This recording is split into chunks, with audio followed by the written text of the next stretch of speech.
यह टेक्निक आम तौर पर साइकोलॉजिस्ट्स द्वारा एंजाइटी को मैनेज करने के लिए इस्तेमाल की जाती है। हर ओवरथिंकिंग के पीछे एक कमजोर बिलीफ छिपा होता है। सोचने की क्षमता इंसान का सबसे बड़ा गिफ्ट है, but overthinking is harmful. Stress के पीछे कई वजहें हो सकती हैं।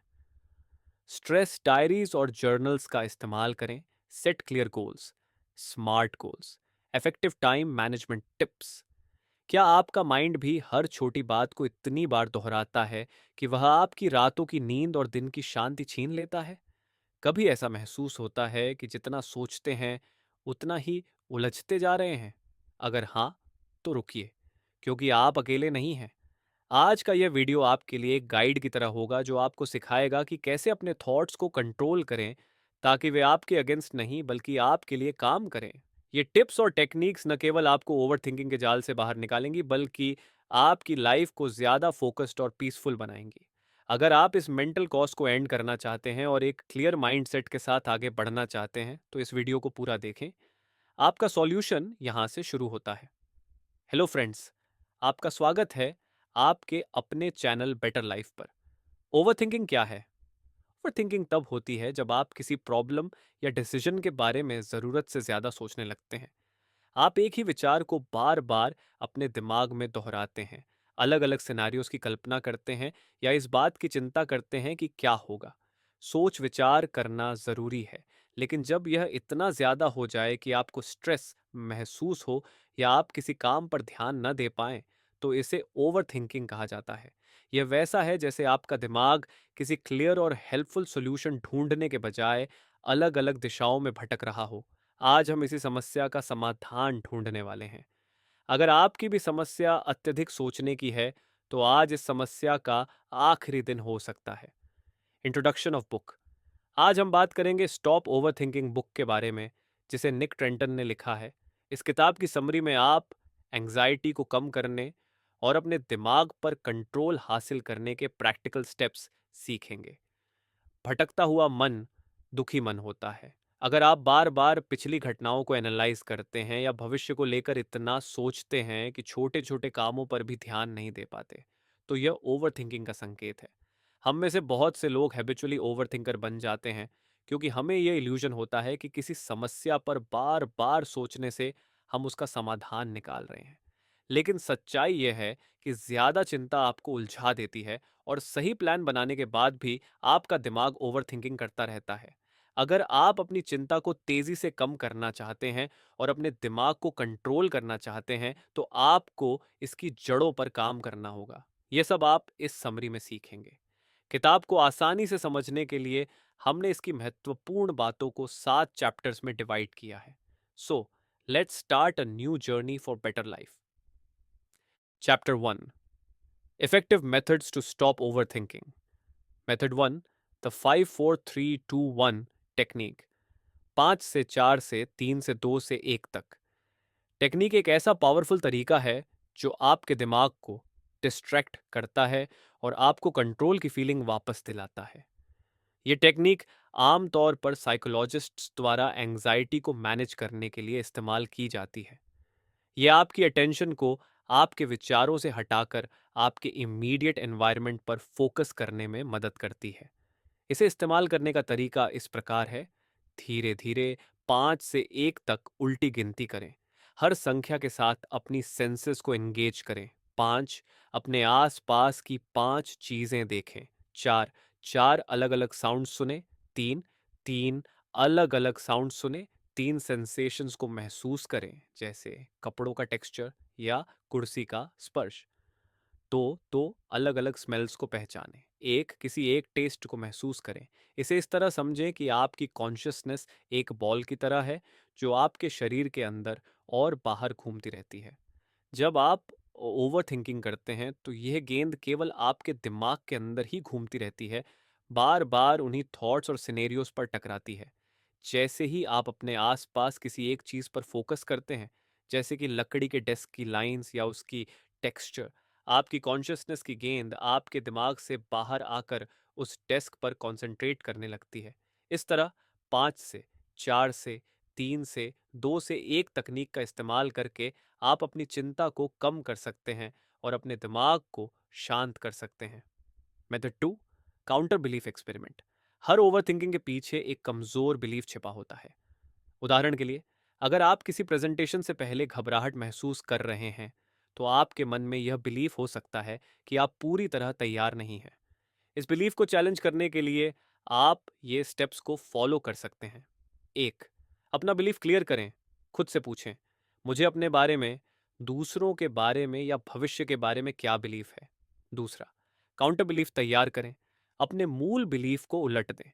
उदाहरण के लिए, अगर आपका बिलीफ है कि मैं इस प्रेजेंटेशन के लिए तैयार नहीं हूं, तो इसका काउंटर बिलीफ होगा, मैं इस प्रेजेंटेशन के लिए पूरी तरह तैयार हूं। 3, काउंटर बिलीफ को एक्सपेरिमेंट करें। कम से कम 60 सेकंड ऐसे जिएं जैसे आपका काउंटर बिलीफ सच है। यह विश्वास करें कि आप प्रिपेयर्ड हैं और इसे महसूस करें। 4, सपोर्टिव एविडेंस ढूंढें। अपने काउंटर बिलीफ को सपोर्ट करने के लिए पिछली किसी अच्छी परफॉर्मेंस के बारे में सोचें। यह प्रोसेस आपकी फंडामेंटल बिलीफ्स पर डाउट करने में मदद करता है, जो चिंता को कम करता है और आपके ओवरथिंकिंग को शांत करता है। Method 3, worry suspension technique. जब भी चिंता आपके काम या पर्सनल टाइम में दखल देती है, तो इसे कंट्रोल में रखने का एक तरीका है वरी सस्पेंशन। लेखक बताते हैं कि जब उन्हें चिंता होती है, तो वह अपने फोन पर एक रिमाइंडर सेट करते हैं, जैसे, हाय गूगल असिस्टेंट, रात 8 बजे चिंता करने का अपॉइंटमेंट सेट करो। ज्यादातर समय जब तक यह स्केड्यूल टाइम आता है, वह भूल जाते हैं कि उन्हें किस चीज की चिंता थी। ऐसा इसलिए होता है क्योंकि आपकी चिंता को एक्नॉलेज करने की आवश्यकता होती है। चिंता करने के लिए एक स्पेसिफिक समय तय करके आप इसे कंट्रोल में रख सकते हैं और अपने दिन के बाकी समय में इससे बच सकते हैं। यह तरीका एंग्जाइटी को मैनेज करने का एक सीधा और इफेक्टिव तरीका है। याद रखें, चिंता को पूरी तरह खत्म करना शायद संभव ना हो, लेकिन अवेयरनेस के साथ इसकी शुरुआत और ड्यूरेशन को कंट्रोल किया जा सकता है। Chapter 2, thinking versus over thinking. एक युवा व्यक्ति जेम्स की कहानी को समझें। जेम्स दयालु, समझदार और सेल्फ अवेयर है, लेकिन वह अक्सर किसी न किसी चीज को लेकर परेशान रहता है। आज वह अपने कंधे पर एक छोटी सी गांठ देखता है। चिंतित होकर वह ऑनलाइन रिसर्च करता है और संभावित इलाज के बारे में सोचने लगता है। शुरू में वह खुद को आश्वस्त करता है कि वह चीजों को जरूरत से ज्यादा सोच रहा है, लेकिन फिर वह यह विचार करता है कि शायद उसे इलाज की आवश्यकता है। इसी के साथ उसके विचार बढ़ने लगते हैं। वह खुद से सवाल करता है, ऑप्शंस पर डिबेट करता है, अपने कंक्लूजन्स पर शक करता है और यहां तक कि खुद पर ही एनालिसिस करने लगता है। यह सोचने की प्रोसेस जल्द ही अनकंट्रोल्ड हो जाती है। अब जेम्स केवल अपनी गांठ के बारे में नहीं, बल्कि अपनी पूरी हेल्थ हिस्ट्री, पुरानी यादों और फियर्स के बारे में सोचने लगता है। जब उसके मन में पैनिक अटैक का ख्याल आता है, तो उसका दिमाग तुरंत ऐसे उदाहरणों से भर जाता है जब लोगों ने उसकी हेल्थ रिलेटेड कमियों का जिक्र किया था। जेम्स खुद से बार बार सवाल करता है, मेरे साथ ही ऐसा क्यों होता है? नतीजा ये होता है कि वह निराशा और सेल्फ डाउट की गहराई में डूब जाता है। ये सब बस एक छोटी सी गांठ से शुरू हुआ था। What happens in overthinking? James की कहानी यह दिखाती है कि ओवरथिंकिंग कैसे हमारे विचारों को कंट्रोल से बाहर कर देती है। जहां सोचने का उद्देश्य समस्याओं का समाधान ढूंढना और क्लैरिटी पाना होता है, वहीं ओवरथिंकिंग उल्टा असर डालती है। ये अनचाहे, अनियंत्रित और सेल्फ डिफीटिंग विचारों का जाल बन जाती है। चाहे आप इसे पैशन कहें या क्यूरियोसिटी, ओवर थिंकिंग कभी भी आपकी मदद नहीं करती। ये एक ऐसा साइकिल बनाती है जो बेकार और निराशाजनक विचारों को जन्म देती है। हाउ टू आइडेंटिफाई ओवर थिंकिंग। यहाँ कुछ संकेत दिए गए हैं जो ये बताते हैं कि आप ओवर थिंकिंग कर रहे हैं। आप लगातार अपने विचारों को लेकर सोचते रहते हैं और उन्हें कंट्रोल करने की कोशिश करते हैं। आपको महसूस होता है कि कुछ विचार ऐसे हैं जो आपको पसंद नहीं है। आपके लिए सोचना एक कॉम्पिटिटिव स्ट्रगल जैसा लगता है। आप अपने विचारों पर बार बार सवाल उठाते, उनका एनालिसिस करते और निष्कर्ष निकालने की कोशिश करते हैं। आप अपनी समस्याओं का सोर्स खुद को और अपने विचारों को मान लेते हैं। डिसीजन लेने में आपको परेशानी होती है और अपने डिसीजन पर अक्सर डाउट करते हैं। आप बार बार नेगेटिव थॉट्स में फंस जाते हैं। आपको लगता है कि कुछ विचार ऐसे हैं जिन्हें बार बार सोचने से आप खुद को रोक नहीं पाते, भले ही उनका कोई प्रैक्टिकल सॉल्यूशन न हो। सोचने की क्षमता इंसान का सबसे बड़ा गिफ्ट है। ये हमें बेहतर निर्णय लेने, अपनी समस्याओं का समाधान खोजने और अपनी जिंदगी में प्रोग्रेस करने में मदद करती है। हमारी सेल्फ अवेयरनेस और थॉटफुलनेस ही हमें जानवरों से अलग करती है। लेकिन जब यह क्षमता ओवरथिंकिंग में बदल जाती है तो इसका उल्टा प्रभाव पड़ता है। ओवरथिंकिंग न केवल हमें मानसिक रूप से थका देता है, बल्कि यह हमारी डिसीजन मेकिंग एबिलिटी को भी कमजोर कर देता है। हमारा दिमाग एक अनोखा टूल है, लेकिन इसे सही तरीके से उपयोग न करने से हम इसकी शक्ति को बेकार कर देते हैं। याद रखें, सोचने और ओवर थिंकिंग के बीच का फर्क यह है कि सोच कंस्ट्रक्टिव होती है, जबकि ओवर थिंकिंग डिस्ट्रक्टिव। अपने विचारों को नियंत्रित करना सीखना ही मानसिक शांति और क्लैरिटी की ओर पहला कदम है। Chapter 3, causes of stress. Common causes of stress. Stress के पीछे कई वजहें हो सकती हैं। इनमें से कुछ आम कारण हैं: फाइनेंशियल इश्यूज, पैसे की कमी, बढ़ते खर्च या फ्यूचर की फाइनेंशियल इनसिक्योरिटी। वर्क प्रेशर, नौकरी की डेडलाइंस, टारगेट्स या काम का ओवरलोड। फैमिली एंड रिलेशनशिप्स, पारिवारिक जिम्मेदारियों, बच्चों की डिमांड्स या रिश्तों में इमोशनल स्पार्क की कमी। मटीरियलिस्टिक डिजायर्स, दूसरों के पास मौजूद चीजों को देखकर उन्हें पाने की इच्छा। नेगेटिव न्यूज, अखबार या टीवी पर लगातार नेगेटिव खबरें सुनना। राजनीतिक चर्चाएं, नकारात्मक राजनीति जहां दूसरों को नुकसान पहुंचाने की बातें हों, स्ट्रेस को बढ़ावा देती है। अस्वास्थ्यकर जीवन शैली, नींद की कमी और बहुत अधिक जंक फूड का सेवन। पास्ट ट्रॉमा, पुरानी दर्दनाक यादें जिनके बारे में बार बार सोचना। लो बैंक बैलेंस, फाइनेंशियल इंस्टेबिलिटी के कारण उत्पन्न चिंता। Environments impact on stress. आप जिस माहौल में समय बिताते हैं वह आपके मेंटल हेल्थ पर गहरा प्रभाव डालता है। घर या ऑफिस का एनवायरनमेंट स्ट्रेस और खुशी दोनों को प्रभावित करता है। अनऑर्गेनाइज स्पेस, गंदगी या बिखरा हुआ माहौल सबकॉन्शियस लेवल पर आपके दिमाग को स्ट्रेस पूर्ण बनाता है। लाइटिंग एंड कलर्स, कमरे में लाइट की क्वालिटी और दीवारों के रंग आपकी मानसिक स्थिति को सीधे प्रभावित करते हैं।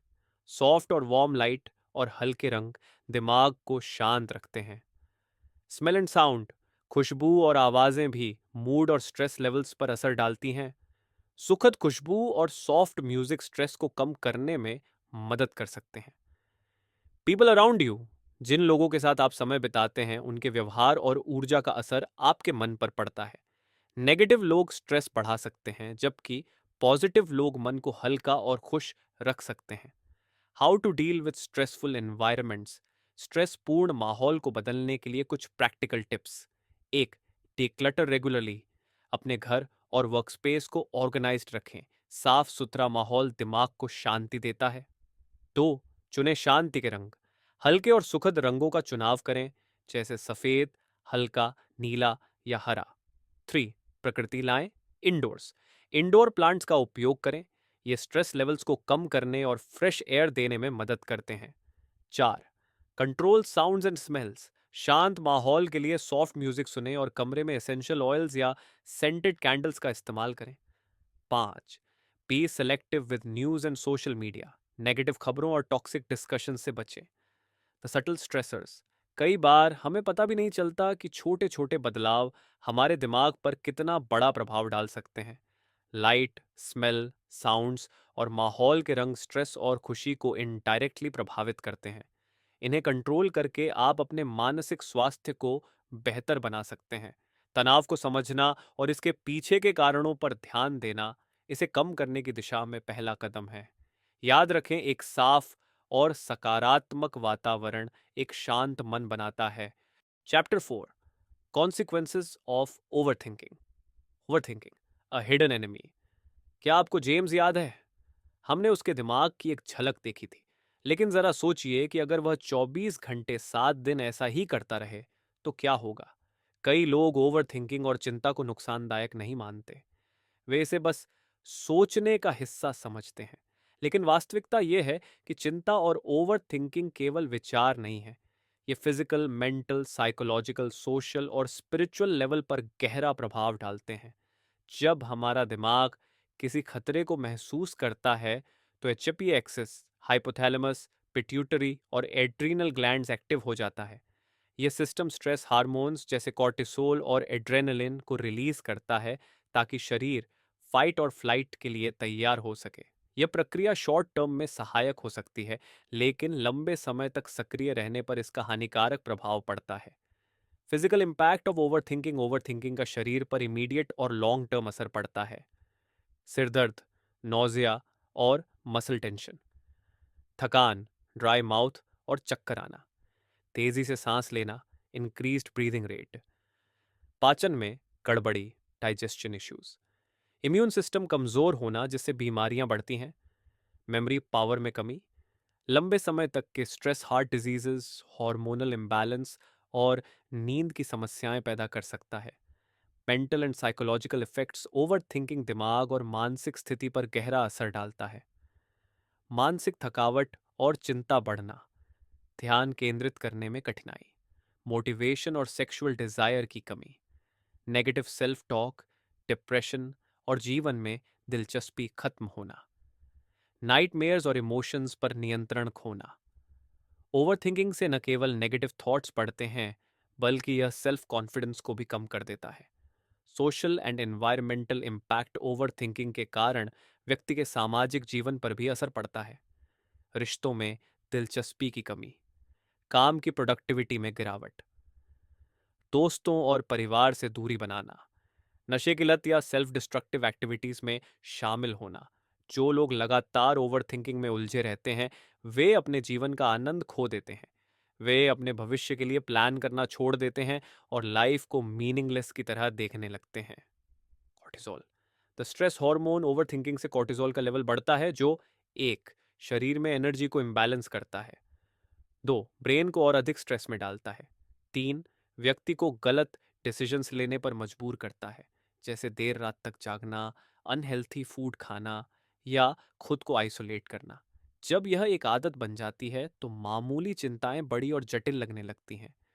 ओवरथिंकिंग आपको एक खराब सर्कल में फंसा देता है, जिसका असर आपके जीवन के हर पहलू पर पड़ता है।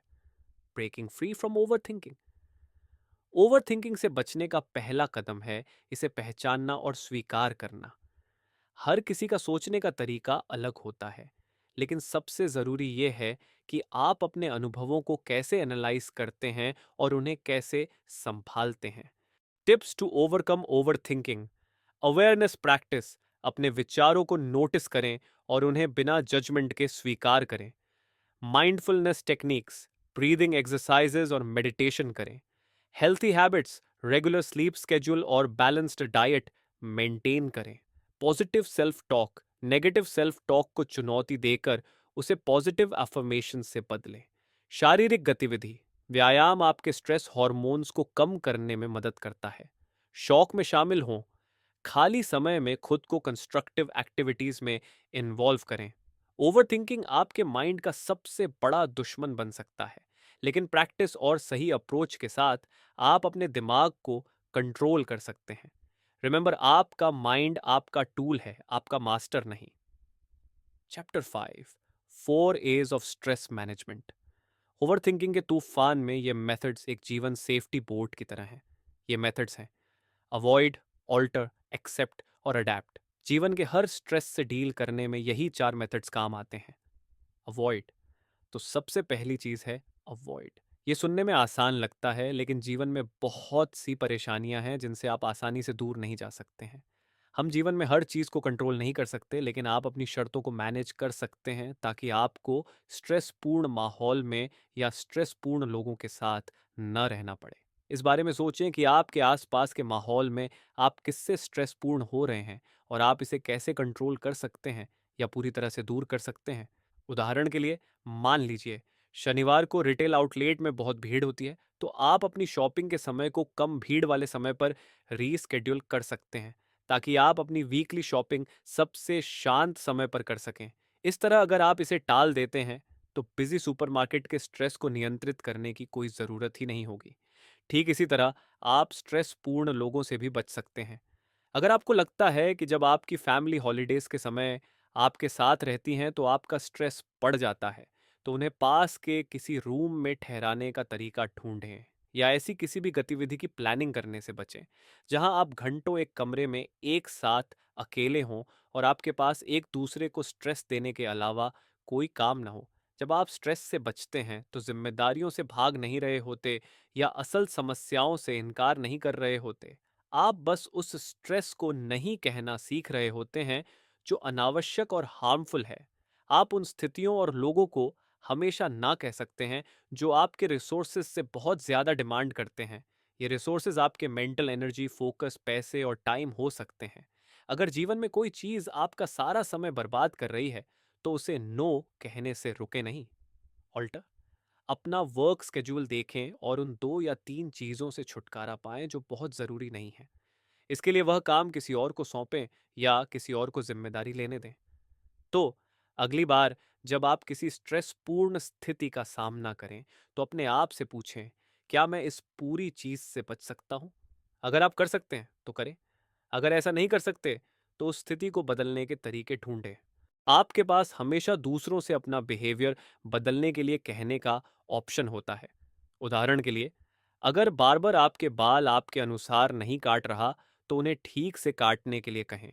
चुपचाप परेशानी को सहने के बजाय अपनी ज़रूरतों और फीलिंग्स को सीधे कम्युनिकेट करें। अगर आप अपने दोस्त को साफ साफ यह नहीं बताते हैं कि उसके बेवकूफ़ी वाले चुटकुले आपको ठेस पहुंचाते हैं, तो चुपचाप बैठकर उसे सुनने की बजाय उसे यह बताएं कि आप कैसा महसूस करते हैं और उसे रुकने के लिए कहें। हम जीवन में हर स्ट्रेस से बच नहीं सकते हैं, लेकिन ये घटनाएं कैसे होती हैं इसमें हमारा ही योगदान होता है। स्ट्रेस कम करने के लिए लोगों से बात करें। इसके अलावा अगर आप उस स्थिति को टाल नहीं सकते तो उस समय को पास करते हुए स्ट्रेस टालने का तरीका अपनाएं। उदाहरण के लिए, अगर सैटरडे को ही स्टोर पर जा सकते हैं और उसके अलावा समय नहीं मिल पाता तो अपने फ़ोन पर हमारी हिंदी समरीज चलाएं और शॉपिंग करते समय इसे सुनें। अगर आप किसी बोरिंग पार्टी में जाने को टाल नहीं सकते तो जाएं, लेकिन शुरुआत में क्लियरली कह दें, अनफॉर्चुनेटली मुझे 1 घंटे में जाना होगा। इस तरह जिस स्ट्रेस से आप बच नहीं सकते तो अपने आप से पूछें कि आप इसे बदलने के लिए क्या कर सकते हैं। अगर आपका जवाब ज्यादातर नहीं है तो आपको एक कदम आगे बढ़कर इसे स्वीकार करने की जरूरत होगी। एक्सेप्ट। अगर आप किसी चीज को नापसंद करते हैं तो इस बारे में क्लियर रहें। स्वीकारना का मतलब यह नहीं है कि आप वैसा महसूस नहीं कर रहे हैं जैसा आप सच में महसूस कर रहे हैं, बल्कि वही दिखाना है जो आप सच में महसूस कर रहे हैं। उदाहरण के लिए, आपके पार्टनर ने रिसेंटली मैसेज के थ्रू आपसे रिलेशन तोड़ लिया है और आप उसके इस डिसीजन के बारे में बहुत कुछ नहीं कर सकते, तो अपनी फीलिंग्स को शेयर करने के लिए किसी दोस्त को फ़ोन करके सिचुएशन को एक्सेप्ट करने पर काम कर सकते हैं। अगर सिचुएशन ऐसी है जिसमें आपके साथ इनजस्टिस हुआ है तो एक्सेप्ट करके माफ़ कर दें। याद रखें कि माफ़ करना एक ऐसी चीज़ है जो आप अपने लिए करते हैं, न कि दूसरे इंसान के लिए। जब आप माफ करते हैं तो आप दूसरे इंसान पर नाराजगी जताने और उसे ब्लेम करने के स्ट्रेस और वेस्ट होने वाली एनर्जी से खुद को आज़ाद कर रहे होते हैं। कभी कभी हम खुद एक्सटर्नल सिचुएशन को नहीं बदल सकते, लेकिन उस समय आप यह देख सकते हैं कि अंदर से उनके बारे में कैसे बात करनी है और पॉजिटिव लहजे का इस्तेमाल करना है। उदाहरण के लिए, ये कहने के बजाय, मैं अपने एग्जाम्स में फेल हो गया और अपनी फैमिली का पैसा बर्बाद कर दिया, मैंने भी बहुत मेहनत की, इसके बावजूद पास नहीं हुआ, मैं कितना बेवकूफ़ हूँ। आप कह सकते हैं, मैंने गलती की है और मैं इससे खुश नहीं हूँ, लेकिन यह एक घटना मुझे डिफाइन नहीं करती। मैं इन गलतियों से सीख कर आगे बढ़ूंगा और अगली बार बेहतर प्रदर्शन करूंगा। एक्सेप्टेंस का मतलब यह नहीं है कि जो हुआ उससे हम सहमत करते हैं या आपको यह पसंद है और इसे बदलने की कोशिश नहीं करनी चाहिए। इसका मतलब सिर्फ ये है कि हम उस चीज को शांति से स्वीकार करते हैं जिसे हम हकीकत में नहीं बदल सकते। इसलिए उस पर ध्यान केंद्रित करें जो आप कर सकते हैं। अडेप्ट। लॉन्ग टर्म में अगर आप कस्टमाइजेशन कर सकें तो स्ट्रेस को बहुत अच्छे से मैनेज कर सकते हैं। कस्टमाइजेशन का मतलब है आपके दुनिया को देखने के नज़रिए, आपके गोल्स, आपके बिलीव्स और एक्सपेक्टेशंस में ज़रूरत के अनुसार बदलाव करना। किसी ऐसे इंसान की तरह ना बने जो परफेक्शनिस्ट मेंटालिटी का है और हमेशा परफेक्शन के चक्कर में इसलिए स्ट्रेस में रहता है क्योंकि वह अक्सर भी अपने तय किए हुए स्टैंडर्ड्स को पूरा नहीं कर पाता। तो स्ट्रेस को खत्म करने का सबसे अच्छा तरीका ये नहीं है कि वे सुपरमैन बनने का रास्ता ढूंढें, बल्कि अपनी एक्सपेक्टेशंस को कम करें ताकि उसकी नई एक्सपेक्टेशंस ज़्यादा सूटेबल और रियलिटी बेस्ड हों। स्ट्रेस को अपनाने का मतलब है कि आप जिंदगी का बेहतर ढंग से सामना करने के लिए खुद को बदल लें। इसके लिए होपलेस विचारों में शामिल होने से इनकार कर दें और जानबूझकर ज्यादा ऑप्टिमिस्टिक बनने की अभ्यास करें। इस तरह सिर्फ नजरिए बदलने से आप अक्सर अपनी मेंटालिटी को फ्लेक्सिबल बनाते हैं, जिससे परेशानी में भी मौके नजर आने लगते हैं। क्योंकि जब हम स्ट्रेस फ्रेंडली हो जाते हैं तो खुद को मजबूत बनाने के तरीके ढूंढते हैं। इसके लिए हर दिन उन सभी अमेजिंग चीज़ों की थैंक यू लिस्ट बनाने की आदत डालें जो आपको असल ज़िंदगी में मिली है। इसके अलावा एफर्मेशन करें कि आप मजबूत हैं और विपरीत परिस्थितियों से डील कर सकते हैं।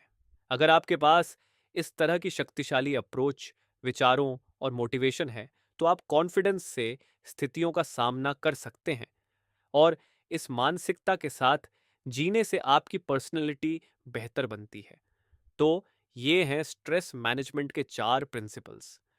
जब आप खुद को स्ट्रेस में महसूस करें तो रुकें और उसे देखें। सिचुएशन चाहे कितनी भी स्ट्रेसफुल हो, आपके लिए एक्टिव वे से उसे डील करने का तरीका हमेशा मौजूद होता है। आप स्ट्रेस के सामने हेल्पलेस नहीं हैं। आपके पास टूल्स मौजूद हैं। इन टूल्स का इस्तेमाल करने के लिए बस थोड़ी सी अवेयरनेस की ज़रूरत है। उदाहरण के लिए वर्क प्लेस पर कोई कॉलीग आपको हर दिन स्ट्रेस देता है, तो चुप रहने के बजाय रुकें और पूछें कि क्या आप कॉलीग से बच सकते हैं।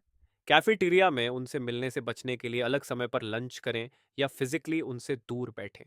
लेकिन मान लीजिए कि आप वीकली मीटिंग्स में उनका सामना करने से बच नहीं पाते, यहीं पर वे अक्सर आपको परेशान करते हैं या आपके आइडियाज़ चुरा लेते हैं, तो आप स्थिति को बदलने के तरीकों के बारे सोचें। जैसे आप मीटिंग से जल्दी बाहर कैसे निकल सकते हैं। आप अपने कॉलीग से पर्सनली बात करें और अपनी चिंताओं को शेयर करें कि मैं आपके इस बिहेवियर से मीटिंग में अनकंफर्टेबल फील करता हूं।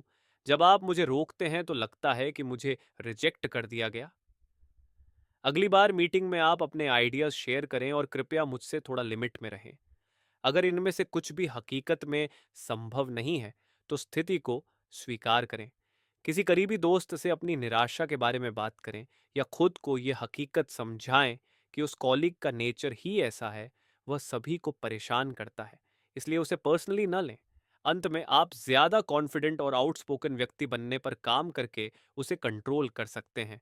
जब आपको यह एहसास हो जाए कि मीटिंग में आपको भी बोलने का उतना ही हक है जितना किसी और को, तो आप कॉन्फिडेंस से कहें कि मैं अभी बोल रहा हूं, कृपया आप बाद में अपनी बात कह लेना, और जारी रखें। इससे आप ओवरथिंकिंग को रोक सकते हैं। चैप्टर 6, स्ट्रेस डायरीज और जर्नल्स का इस्तेमाल करें। अपने रोज के अनुभवों के बारे में ज्यादा अवेयरनेस लाने का एक कठोर तरीका है कि इसे लिख लें। ज्यादा सोचने से कभी कभी ऐसा लगता है कि आपके दिमाग में एक साथ लाखों चीजें चल रही हैं, और यह तय करना मुश्किल हो जाता है कि आपकी चिंता के पीछे सच में कौन सा कारण है। एक स्ट्रेस डायरी आपके ट्रिगर्स और उन पर आपके रिस्पॉन्सेस को क्लियर करने में आपकी मदद कर सकती है। वहां से आप अपने स्ट्रेस के लेवल को मैनेज करने के लिए एक्टिव स्टेप्स उठाना शुरू कर सकते हैं। What is a stress diary? एक स्ट्रेस डायरी आपके स्ट्रेस लेवल और उससे जुड़ी जानकारी का रिटन रिकॉर्ड है, जिसे आप बाद में एनालाइज कर सकते हैं और स्ट्रेस को मैनेज करने के लिए कदम उठा सकते हैं। ये डायरी आपको क्लियरली यह पहचानने में मदद करेगी कि कौन सा स्ट्रेस आपके लिए ठीक है और कौन सा नहीं। How to use a stress diary. 1. Date and time, हर एंट्री को समय और डेट के साथ रिकॉर्ड करें। 2. मूड रेटिंग, आप अभी कैसा महसूस कर रहे हैं उसके आधार पर अपने आप को रेटिंग दें, 1 से 10 scale. 3. Physical symptoms, stress measure के लिए अपने फिजिकल सिम्टम्स को नोट करें। 4. ट्रिगर्स एंड रिस्पॉन्स, हाल में हुए किसी भी स्ट्रेस पूर्ण घटना पर ध्यान दें और आपका रिएक्शन क्या था इसे लिखें। एग्जाम्पल, 4 फरवरी, 9:15 पिता के कंधे की सर्जरी के बारे में एक स्ट्रेस पूर्ण मैसेज रिसीव हुआ। यह देखकर थोड़ा थोड़ा थका हुआ महसूस होने लगा, पेट में अजीब सा महसूस होने लगा, काम पर फोकस करने में परेशानी होने लगी। आपको लगता है कि ऐसा इसलिए महसूस हो रहा है क्योंकि आपको उनके साथ कुछ बुरा ना हो जाए, इसकी चिंता है। Analysis of your entries. कुछ दिनों या एक हफ्ते बाद उस डायरी को लें, फिर उसे एनालिसिस करें। स्ट्रेस के सबसे कॉमन कारण क्या हैं? स्ट्रेस में अचानक मूड बदलने से पहले क्या होता है? इन घटनाओं ने आपकी प्रोडक्टिविटी को कैसे प्रभावित किया? आपने इन घटनाओं पर इमोशनली और प्रैक्टिकली कैसे रिएक्ट किया? Benefits of a stress diary. आपको रियल डेटा मिलेगा जो आपको प्रैक्टिकल चेंज करने में मदद करेगा। आप जल्दी से चेंज कर पाएंगे और समस्या के कारण को पहचान पाएंगे। Long term benefits. कुछ वीक्स तक इसका इस्तेमाल करने के बाद प्रोसेस ऑटोमेटिक हो जाता है और आप स्ट्रेस के कारणों के प्रति ज्यादा अवेयर हो जाते हैं। Practical steps to reduce stress. चौर एस टेक्निक। स्ट्रेस को कम करने के लिए 4A की तकनीक का इस्तेमाल करें। Lifestyle adjustments. अपनी लाइफस्टाइल या स्केड्यूल को ऑर्गेनाइज करें। अगर आप देखते हैं कि आपका सारा स्ट्रेस एक ही इंसान से आ रहा है, तो उस रिलेशनशिप के चारों तरफ लिमिटेशंस लगा सकते हैं। Journaling for different needs. एक, ग्रैटिट्यूड जर्नल। रोजाना 5 ऐसी चीजें लिखें जिनके लिए आप ग्रेटफुल हैं। 2, इमोशनली चैलेंजिंग सिचुएशंस। अगर आप कठिन समय से गुजर रहे हैं तो अपनी फीलिंग्स को डायरी में लिखें और फिर सोचें कि आप कैसे फील करना चाहते हैं। 3, बुलेट जर्नलिंग। दैनिक लक्ष्य, प्राथमिकताएं और यादों को ट्रैक करें। छोटा रखने से आप ऑर्गेनाइज्ड रह सकते हैं और जीवन में खुशी को जोड़ सकते हैं। Creative journaling. कुछ लोग बुलेट जर्नलिंग को आर्ट के साथ करना पसंद करते हैं, जहां कलर और इमेजेस का इस्तेमाल करके सेल्फ एक्सप्रेशन और मोटिवेशन बढ़ाते हैं। टिप: अगर यह तरीका आपको अच्छा ना लगे तो इसे छोड़ सकते हैं और ज्यादा पॉजिटिव एफर्मेशंस और सॉल्यूशंस लिख सकते हैं। Telling with past memories. अगर आप खुद को पास्ट की दुखी यादों में लौटते हुए पाते हैं तो उन्हें अच्छे तरीके से डिजाइन करें।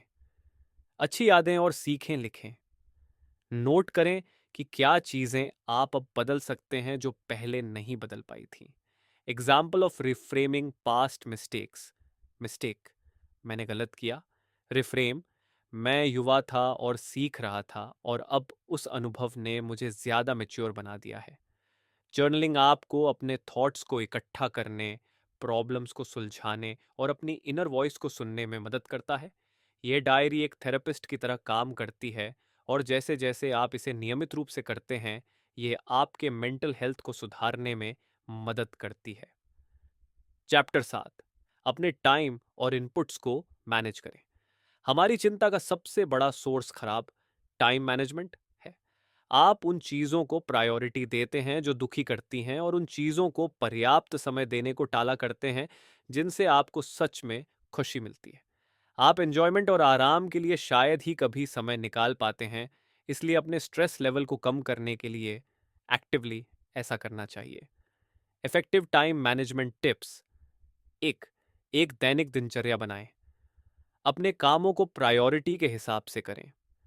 बड़े लक्ष्यों को छोटे हिस्सों में बांटकर एक एक करके पूरा करें।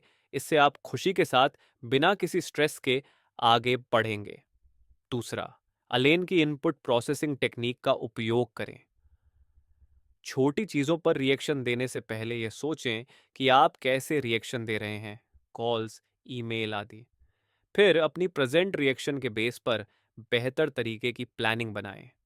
3, set clear goals. Smart goals. आपके goals specific, measurable, achievable, relevant और टाइम बाउंड होने चाहिए।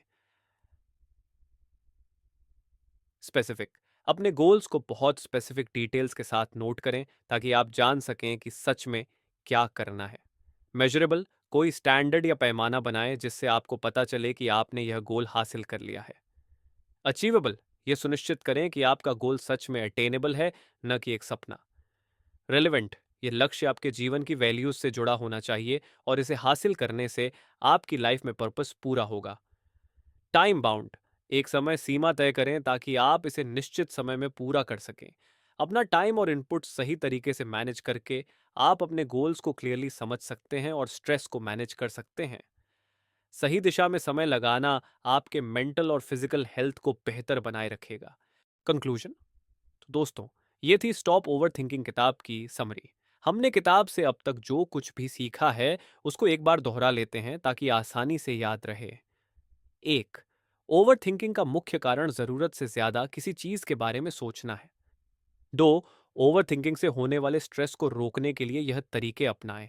5 4 3 2 दोरम्बा तरीका। स्ट्रेस के दौरान धीरे धीरे 5 से 1 तक उल्टी गिनती करें।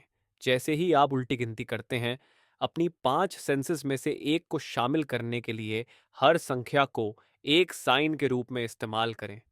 5 पर अपने आसपास के माहौल में 5 चीज़ों को देखें। 4 पर 4 अलग अलग आवाज़ें सुनें। 3 पर 3 सेंसेशंस को महसूस करें। 2 पर 2 स्मेल्स का पता लगाएं। 1 पर किसी एक स्वाद को पहचानें।